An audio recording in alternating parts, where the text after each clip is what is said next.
Senin de çayın önünde, keyfin yerinde. Hep hayalini kurduğun şeyi yaşıyorsun. Tadını çıkar biraz. Sonra sevdiğin adam karşında.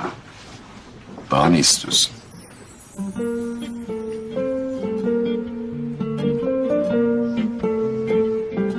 Haklısın. Doğru söylüyorsun. Tadını çıkarayım. Ne oldu?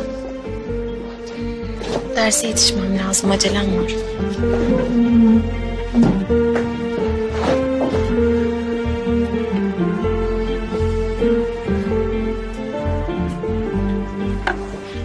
Bu ne ya böyle şerbet gibi olmuş.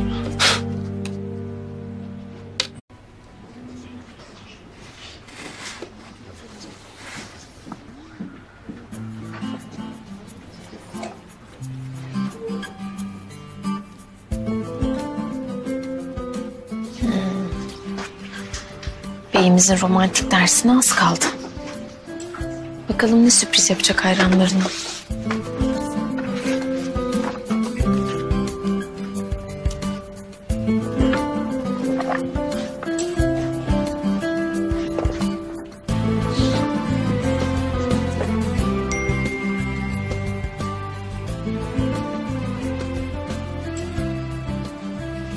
Gruba yazmış yine Emir hocamız. Bakalım ne yumurtladı acaba?